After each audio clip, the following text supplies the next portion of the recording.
तो बच्चों let's see the question says that the shape of guard cells changes due to change in the options हैं protein composition of cells, option B है हमारे पास temperature of cells, option C है amount of water in cells, option D है position of nucleus in the sales.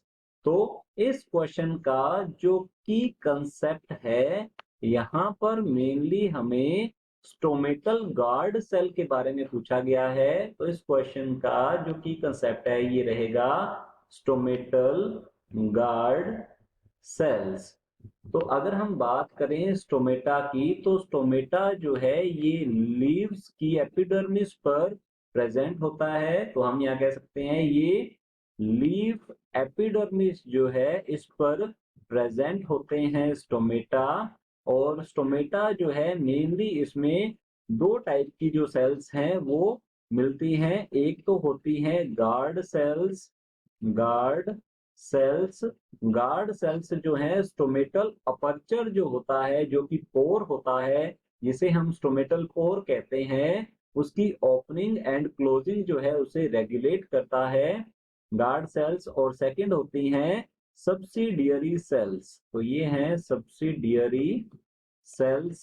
अब जो movement है stomata की, जो मूवमेंट होती है, तो यहाँ हम लिख सकते हैं stomatal movement mean opening and closing of stomata जो है ये रेगुलेट किया जाता है गार्ड सेल्स के थ्रू।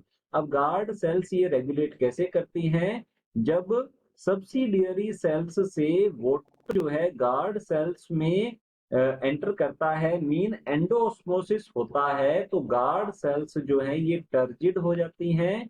ये हो जाती हैं टर्जिड मीन ये स्वेल्ड अप हो जाती हैं, जिससे कि स्टोमेटल पोर जो है ये ओपन हो जाता है। तो ये ओपनिंग ऑफ स्टोमेटल, तो यहाँ हम लिख सकते हैं स्टोमेटल अपर्चर और पोर, जिससे कि स्टोमेटा ओपन हो जाता है। अगर गार्ड सेल से वाटर जो है, ये वाटर की जो हम मूवमेंट दिखा रहे हैं, अब गार्ड सेल से अगर वाटर जो है ये दोबारा सब्सिडियरी सेल्स में ड्रेन हो जाता है, जैसा कि शाम को देखने को मिलता है, तो क्या होता है गार्ड सेल्स जो है, इस वजह से गार्ड सेल जो है क्या होगी, इस वजह से गार्ड सेल हो जाती है फ्लैसिड। जब वाटर जो है एक्सोस्मोसिस के थ्रू गार्ड सेल से सब्सिडियरी सेल्स में एंटर करेगा, ड्रेन हो जाएगा, तो इससे होता है गार्ड सेल्स जो है ये फ्लैसिड हो जाएंगी। फ्लैसिड मीन ये श्रिंक हो जाती हैं, ये श्रिंक हो जाएंगी और स्टोमेटा जो है वो क्लोज हो जाएंगे। मीन हम कह सकते हैं क्लोजिंग ऑफ स्टोमेटल पोर और स्टोमेटा हम यहाँ कह सकते हैं। तो चलिए देखते हैं ऑप्शंस की ओर। यहाँ पर जो हमसे पूछा गया है the shape of guard cells changes due to change in the, तो वाटर कंसंट्रेशन जब चेंज होती है, वाटर की अमाउंट जब चेंज होती है गार्ड सेल्स में, तब सेल्स जो है या तो टर्जिड हो जाती है या फिर फ्लैसिड हो जाती है। तो शेप जो है वो मेनली वाटर के कारण चेंज हो रही है। तो चलिए देखते हैं। ऑप्शन ए दिया गया है प्रोटीन कंपोजिशन ऑफ सेल्स, तो हमारा ऑप्शन ए जो है ये रॉन्ग होगा, बिकॉज प्रोटीन कंपोजिशन चेंज होने की वजह से जो गार्ड सेल्स हैं उनकी शेप चेंज नहीं होती है। ऑप्शन बी दिया गया है टेम्परेचर ऑफ सेल्स, तो हमारा ऑप्शन बी जो है ये भी रॉन्ग होता है। टेम्परेचर की वजह से गार्ड सेल्स की शेप पर डायरेक्ट इफेक्ट देखने को नहीं मिलता है।